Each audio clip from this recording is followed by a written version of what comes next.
Rise and shine, ready or not, here we come.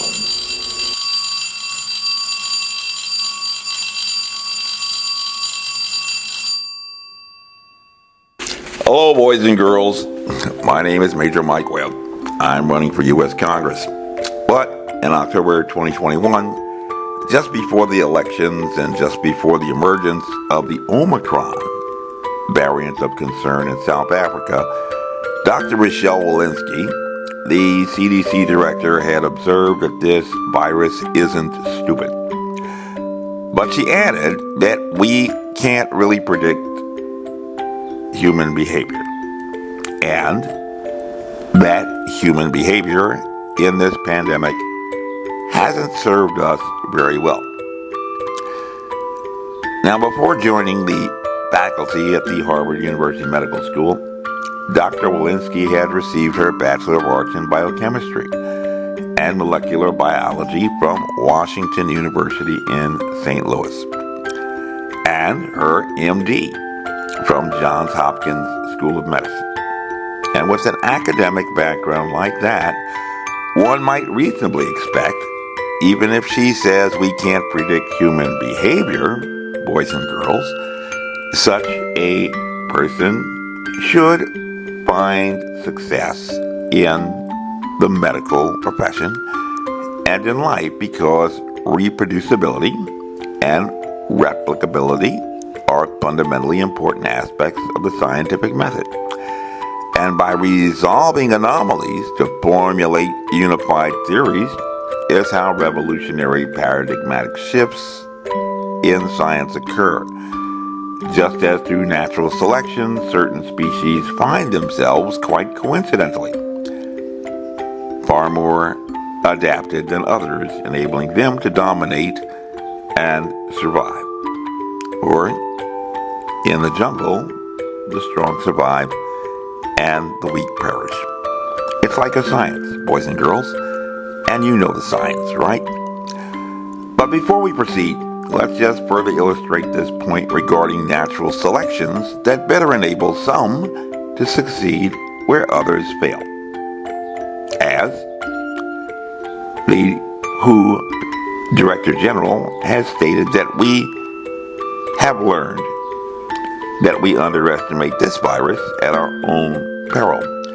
And using the current contest in Virginia's 8th Congressional District as an example, where most recently Karina Lipsman defeated 4 other opponents for the Republican nomination, she explained her victory by saying, "I am the only candidate who has over a decade experience in Northern Virginia's defense and national security community, holding key senior level positions and obtaining the highest security clearances. Our security is far too important to wait on a learning curve. I can attend a security briefing, analyze the information, and make an informed decision on day one to protect our communities and our country." And for education, she received a bachelor's degree in economics before earning a degree in engineering from Johns Hopkins. Donald Beyer, Jr., the incumbent, recently reiterated his resume to the members of the NAACP beyond over 40 years of business experience, having completed a Jesuit education from Gonzaga High School. Graduated as a Phi Beta Kappa major in economics from Williams College, the most selective private college in the nation. And he is competing against Victoria Burasingh, a graduate of Stanford University. And just from anecdotal observation, one can reasonably conclude that academic preparation in superior educational institutions, at least in politics, tends to afford a favorable competitive advantage, which many have claimed to have predominated the discussions during the current public health crisis.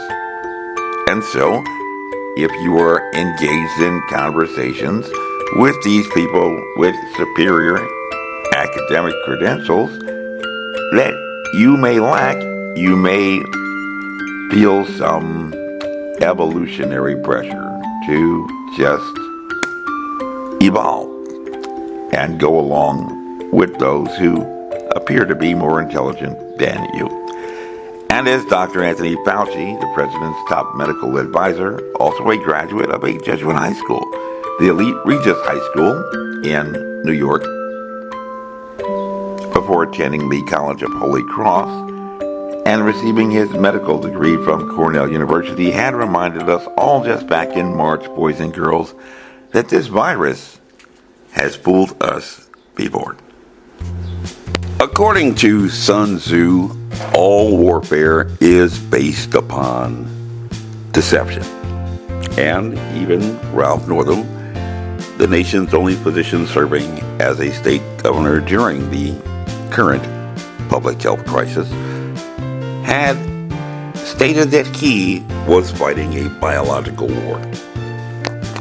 You look like an intelligent person, but before we delve into the intended topic, or secondary attack rate for COVID-19, it may be helpful to review briefly my credentials and experience, which may facilitate some in understanding. And with approximately 2 decades in uniformed military service, primarily focused upon force projection or deploying military assets to respond to global contingencies, as well as force protection, which is exactly what it sounds like, ensuring the survivability of military assets, such as our troops, so that they can complete the mission and stated objectives, as well as safely return home to their families, friends, and loved ones.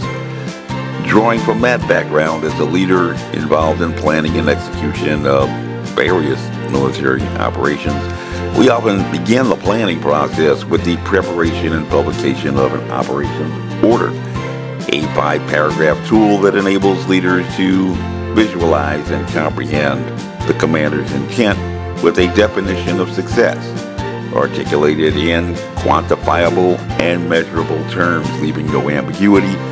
And that operations order or op ord most often begins with a statement of the situation, even before addressing the mission. And with competing priorities such as tensions in Eastern Europe, current midterm elections, and other considerations on the national agenda and stage, with the focus of Americans distracted, it is appropriate to stress exactly why this issue remains a priority, as the nation passed another grim milestone recently that has claimed more lives in this country than its deadliest conflict, the Civil War, in which an estimated 750,000 Americans had died, and exceeding the domestic fatalities during the 2 years of the Spanish flu of 1918, where roughly 675,000 fatalities were attributed to that pandemic avian flu virus. Jose L. Ortiz, reporting for USA Today, had recently observed that, without a doubt, seniors, a known risk from the beginning, have borne the brunt of the coronavirus impact in the U.S. Nearly 3/4 of the 1 million deaths, 741,000, have been among those 65 and older, according to an analysis of national data conducted by the Associated Press. So, contrary to some reports, it is not just a pandemic of the unvaccinated, but definitely one of the elderly. Ortiz reported that the study also showed more men than women have been killed by COVID-19 in almost all age groups, and that when adjusting for age, Black, Hispanic, Pacific Islander, and Native American people have died of the disease at disproportionate rates. In fact, the CDC has found that Black and Hispanic persons who have been found to be over 3 times more likely to succumb to COVID-19 than any other demographic all lead fatalities.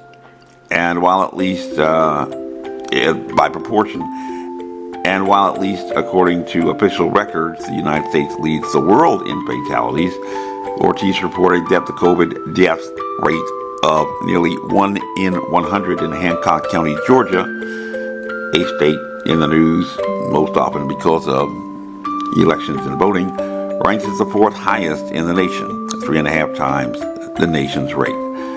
The families have died of the disease, he reports, in the predominantly black county of 8,600 residents, a quarter of whom are 65 or older. Only a quarter, while they represent over 75% nationally. So there are younger fatalities in Hancock, Georgia, is the takeaway from that story. And at least the political message has been Black Lives Matter, even if a mass shooting in a grocery store has gained far more attention in the press, just like remarks and incidents at the Academy Awards, or even from civil rights organizations like the NAACP. And boys and girls, as the CDC director had observed, human behavior in this pandemic hasn't served us very well. And this virus isn't stupid.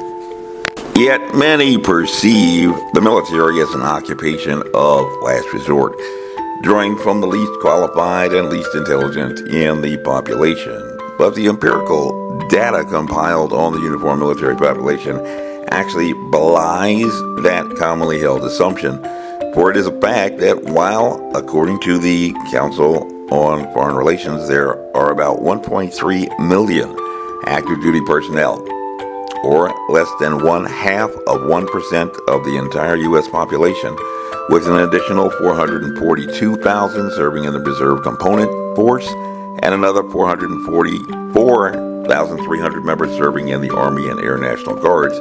Over 75% of age-eligible Americans are even qualified, are not even qualified to begin uniformed military service. Disqualified by reason of education, criminal record, and physical fitness. So only 25% can actually begin military service in uniform. Moreover, while most tend to hail from the southern states, the majority tend to come from at least middle-income backgrounds. And in this military force, rightly understood, I had the privilege and distinction after graduating from the most competitive private college in Virginia, serving the Ranger Regiment, which represents less than 1% of the total active duty Army. And from there, I was recommended to attend Officer Candidate School for assignment in echelon above Corps Strategic Counterintelligence.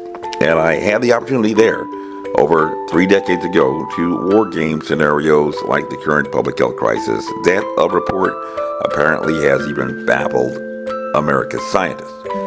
And at least in the military, where leaders are familiarized with composite risk assessment methodologies, it is considered essential to gain a comprehensive understanding of the threat first, the very work of military intelligence, so as to enable leaders to develop prevention and mitigation strategies that are reasonably calculated to address those contingencies as they arise. Which brings us to the topic of secondary attack rate, boys and girls. So, rise and shine. Ready or not, here we come.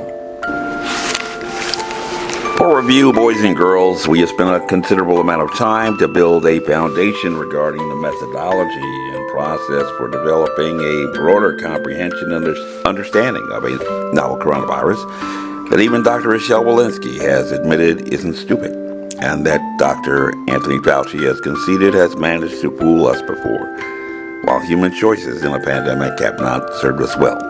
And as Dr. Tedros Adhanom Ghebreyesus has said, we have learned that we underestimate this virus at our own peril. So, boys and girls, in the next video installment, we're going to dig just a little bit deeper, remove another layer into the topic of secondary attack rate, and what you need to know, and should have known after 2 years in a pandemic, to review information that was very available in the open source, but which even found Bruce Aylward, the Assistant Director of the WHO, publicly lamenting in March 2020 that he had serious doubts that anyone had even read his 40-page report on what 1,800 teams of at least 5 epidemiologists had found in China at the beginning of this public health crisis. This briefing is unclassified. As you were, my name is Major Mike Webb. By God, I am running for Congress. This time, make the right choice, and we shall make America great again. Honest. Carry on.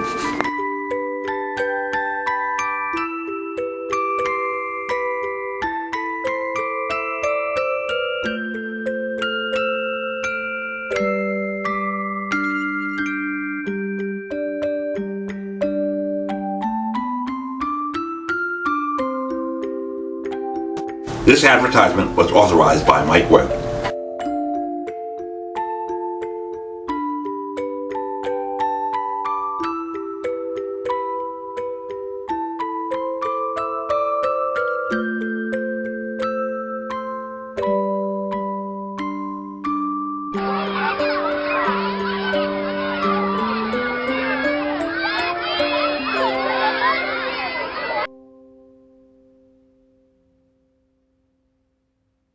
Honest.